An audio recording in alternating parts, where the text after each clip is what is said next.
first off, let me say thank y'all for subscribing, liking, leaving your comments. The support on the first video though, like let's talk about it. It was great, and I thank y'all because this is something that, you know, I've been wanting to do, thinking about doing. And of course you sit on ideas and all of that other stuff, and I just decided to do it. So thank y'all for the support and the love on the first video. Subscribe if you haven't already subscribed. Do what needs to be done.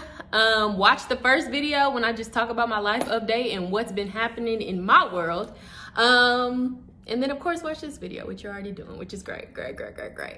So on this journey, I created this page because I wanted you all to be able to get to know who I am. I feel like God has definitely blessed me and afforded me so many just tight opportunities, and how my life has just evolved and become what it is today, the person I am today. And so many experiences speak to that. So this channel is specifically for me sharing my life experiences. I'm gonna be having some special guests on here too. And I'm bringing y'all along on the journey of my life, and just as I continue to discover who I am, what I like, what I do, who I am as a person, because we're all continuously growing. I wanted to bring you all along for the journey. So in getting to know me, a big part of who I am stems from adoption. And I felt like this conversation was the best conversation to have on the second episode of The Drop, because I feel like it's a big part of my life, and I always have felt like there's this taboo about adoption. People find out that you're adopted, and it's like they have so many questions, but don't want to offend you, and don't know where to start, and don't know what to ask, and don't want to hurt your feelings, and like all of that stuff.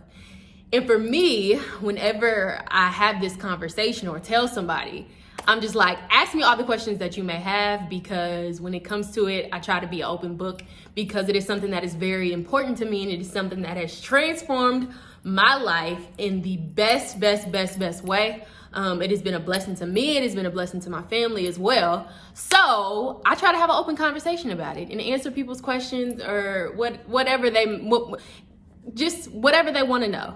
And so that's exactly what I wanted to do. I wanted to share my story. I wanted to answer a couple questions that you all may have about adoption, and kind of dismantle this whole like taboo aspect of it, or just not knowing what to ask or where to even start. So let's start at yes, I am adopted. Let's start there. Yes, I am adopted. And when it comes to adoptions, there are two types usually. You have closed adoptions versus open adoptions. And so closed adoptions are actually when, after the adoption actually happens, the child actually does not have contact with the birth parents after they are adopted.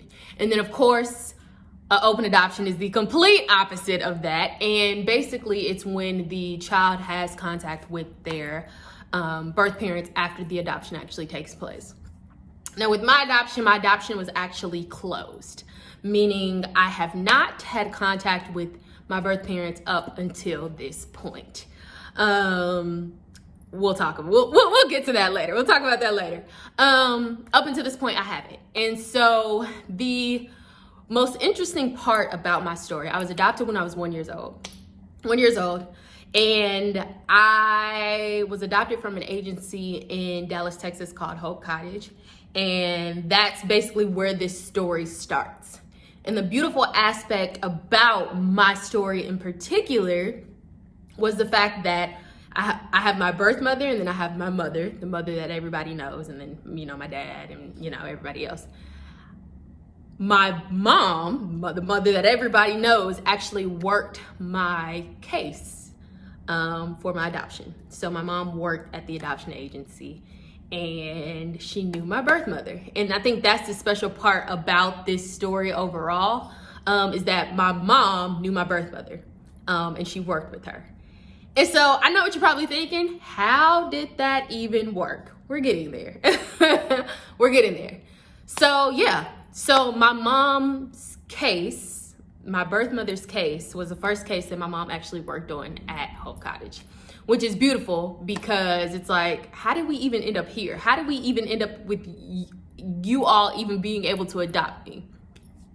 So from what I know, as far as my birth mother and my birth father, the beautiful thing about this is, you know, you hear those stories about adoption and how the mother just gave their child up because, you know, for all of these various different reasons, you know, and you hear all of these different stories, but my story was a little bit different. From what I know about my birth mother as well as my father, my birth mother, she just wasn't ready to have kids. She wasn't ready to have a child. She was in her early 30s, real boss, like worked in corporate America, had her MBA, like was just about her business, and she wasn't ready to have a child. And so, you know, when you think about it, you know, I can imagine like it's hard. For one, it's just hard to give up your child in general. But when you make the decision to give your child up because you're just not ready, I feel like that takes a little bit more, and that's exactly what she did. And so, from what I know, the decision was hard. It was hard, and nobody knew she was pregnant at all. Nobody knew my mother was pregnant when she was pregnant with me. She didn't necessarily have family, like from what I've been told, and it was just a hard process for her. But I think the beauty about all of that is the decision that she made. And like I said, like it's hard to give up your child, but it's even harder when you know you can't give them the life in which they want. And instead of choosing to abort them, you decide to still give them life. And that's what she did for me. And for that, I am continuously grateful because she chose to give me life. And like, when I think about it, like that's a blessing. That's a blessing. So yes, she lost so much weight when she was pregnant with me. And nobody knew she was pregnant. She worked all the way up until she had me, and she literally had me and went straight back to work. And I feel like that's probably where I get this whole driven personality from her. And so my mom worked the case. So she knew my birth mother. She worked with her through this process. She was there the day that I was born. And my mom always says she knew I was hers even when I wasn't hers yet. And of course, with my mom working at the agency, she couldn't adopt me. Like my family couldn't, my dad couldn't, like they couldn't adopt me because it's like she works there. And of course there are rules and regulations and things. Cause like, and this is her first case. Like this is her first case. Like she just started, and you know, it's like, wow, she falls in love with the child. The first case that she works on. And so of course it didn't, you know, it just wasn't gonna work. So I was actually adopted before my actual adoption. I was adopted by a family, and my name was actually gonna be Elizabeth. I don't look like an Elizabeth, but that's what they thought. My name was gonna be Elizabeth, and that's just what it was gonna be. I don't think I look like Elizabeth. I'm glad I'm Destiny. I feel like it fits me. But yeah, my name was gonna be Elizabeth, and I was with the family already. And the story goes, they had adopted me, paperwork had been signed on the dotted line, and basically there was an incident to where I actually had a stroke. I had a stroke when I was a couple months old, and the family did not know what to do. And I was rushed to the hospital. The mother was actually a nurse and went to the hospital. And the family, they were believers. And they went to their pastor and, you know, talked through what happened. And he told them that I was not supposed to be with them. And because I was not supposed to be with them, they put me back up for adoption. what? Where does that happen in real life? So at this point, I'm back at Hope Cottage and back up for adoption. So you can imagine my mother is like, what? What? And so the story goes like, my mom's, you know, like, okay, this is supposed to be my child. And that's what my mother says often, my mother and my father. And so at that point, you know, the signs start coming in. God starts to reveal, like, yes, this is your child.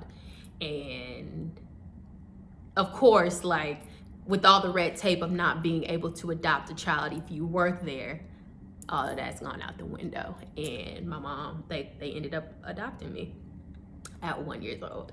And I was literally adopted 1 year and a couple of days after I was born.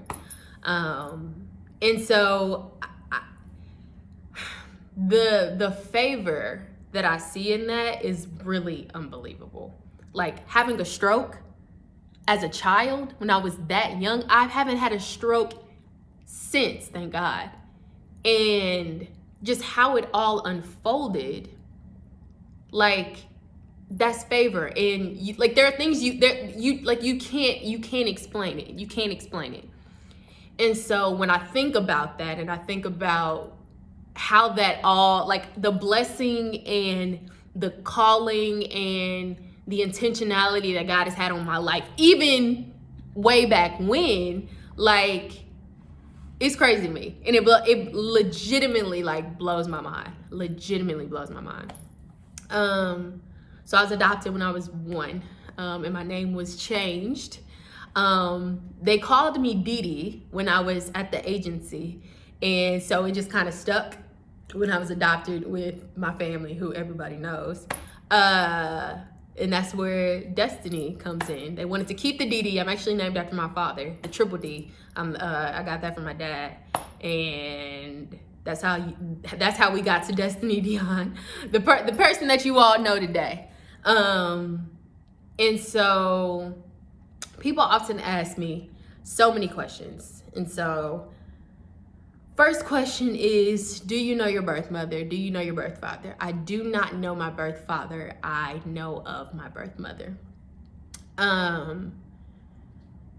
If I wanted to reach out to my birth mother today, I could. And I think that's something I'm still, like, working through. I'm still trying to figure out if I want to do that and what that actually means, because you're opening Pandora's box, basically. You're opening a world that you never knew. You know bits and pieces of it, but you don't know the whole story. And I say this often, like, whenever somebody they ask me, like, do you feel like a piece of me is missing? Do I feel like there are questions and answers that I just need to know? And honestly, no. And I feel like that's why I have not made the executive decision to reach out, to go looking, go searching, because I don't have these overwhelming questions. Like, overwhelming questions. I don't have them. And that gives me a sense of peace. And I know every individual who has been adopted or has a similar story as me, like, everybody doesn't have that peace. And everybody doesn't have the awareness of the situation that happened. Like, some people reach out to their parents and it goes left. And some people reach out and try to have a relationship, and it isn't like the fairy tales or the movies that you see when they talk about adoption and what that actually looks like. Like, you just never know. And it's Pandora's box. And so for me, for one, I don't have these itching questions, and for two, these itching answers, and for two, like, I never wanted my family or anybody to feel like they weren't enough, because my family's tight, all right? And, like, that's just how I feel about it, and nobody could tell me different. So, and my family has been enough for me. And it's crazy because I often forget that I'm adopted until somebody brings it up. Or, like, people start asking me questions. Like, even when I was younger, the only time I actually felt like I was adopted were moments, like, for example, when I went to the doctor's office and they would ask what blood type I had, and my mom didn't know because I was adopted. And so, like, I don't have the same, like, blood type as her, or, you know, my siblings or my dad, you know? And those were the moments to where it's like, I'm calmly reminded, you know? I'm calmly reminded about, you know, that.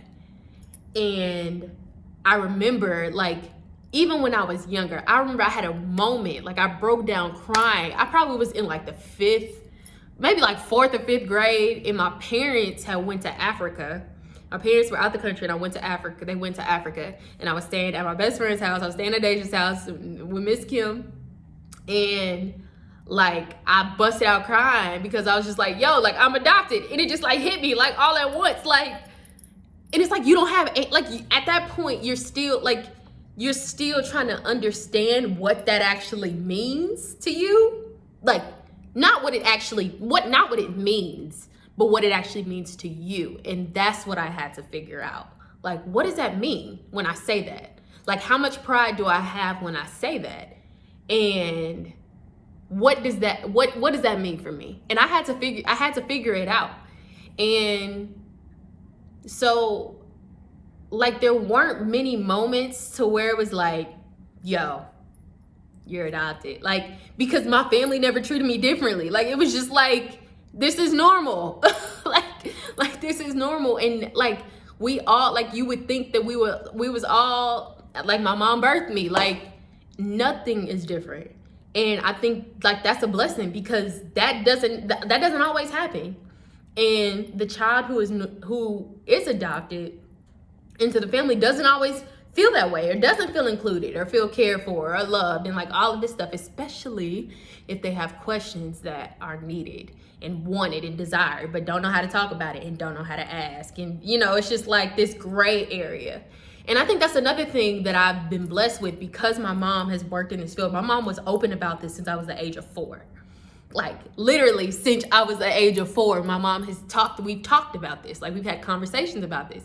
And she's always said, whatever you want to know, like, I'm here.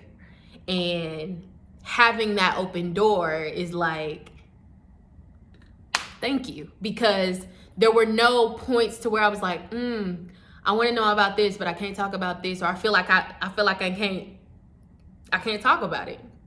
And she tells the story all the time, to where I was probably like 3 or 4, and I was pointing at her stomach, and I was like, there's a baby in there. There's a baby in there. And she's like, no, there's not a baby in there. And then I was like, well, was Candace in there? And Candace in your belly? And she was like, no. She was like, yes, Candace was in my belly.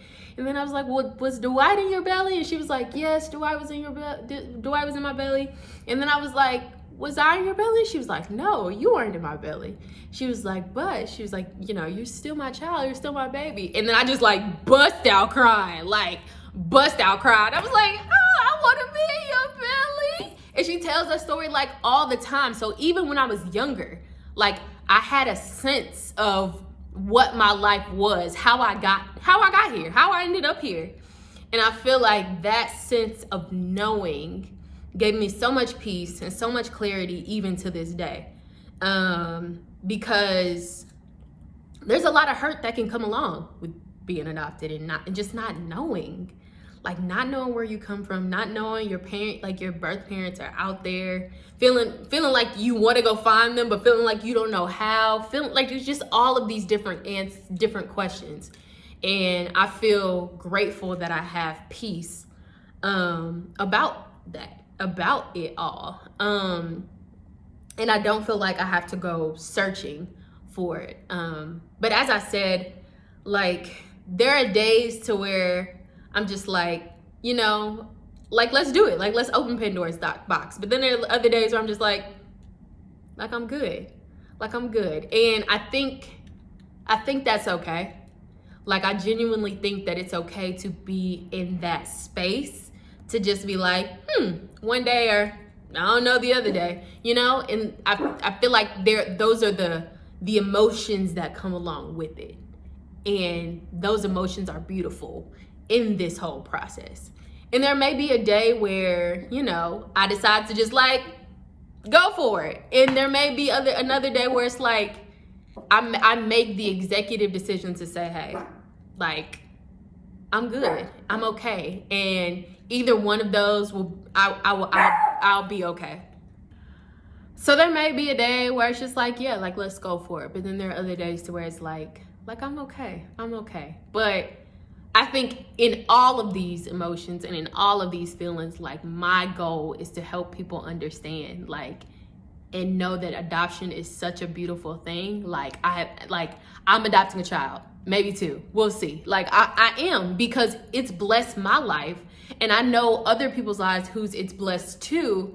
And like, there are so many children out there who don't have parents and who have gotten caught up in the system, and bounced from foster home to foster home, and just have so many unanswered questions. And I'm grateful that that's not my story, but that doesn't mean that I'm not called, or I do not have the right to not bring awareness to it. Like, even though it's not my story, like, let's talk about it, because it has impacted my life in so many ways. And a lot of people just don't know. Like I said, a lot of people have questions. They don't even know they don't know where to start, like, and they don't want to offend you. And I'm just like, ask me what you want. Like, I'm not ashamed of it. And I feel like it's a beautiful thing, and it's blessed my life like crazy. And so, like, as far as where I'm at, like, my journey, my story is still being written when it comes to this. And like I said, there may be a day where, you know, like, I want to open Pandora's Box and I want to go down that journey. But as of now, like, I'm okay. Like, I'm okay having the answers that I have. Like, I'm okay knowing that my parents loved me, my birth parents loved me, and that it was just a moment in time to where she wasn't ready to have a child. And I was conceived on a one-night stand, and it was just like, she wasn't ready. And instead of deciding to abort me, she decided to give me life. And for that, I'm forever grateful to her for that, because I'm able to see the beauty that comes along with this, and the journey, and the beauty inside of me because of that.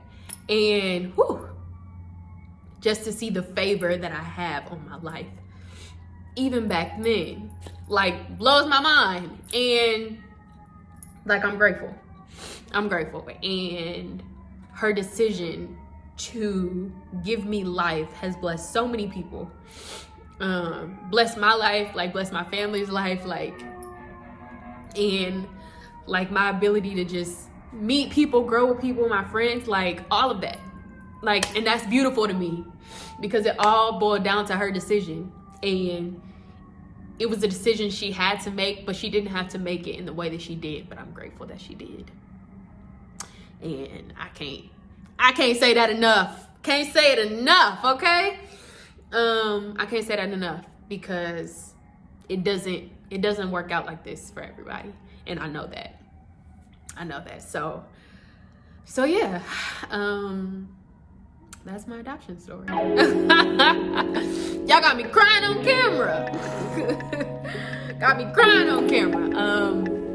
But no, thank y'all for tuning in once again. I'm grateful, thankful. I love y'all. Subscribe.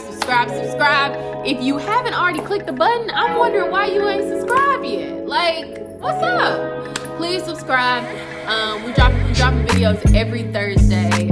We got a lot to chat about, a lot to talk about, but I wanted you all to be able to get to know a big part of me first. So thank y'all for tuning in, and we'll see you next week. And we out.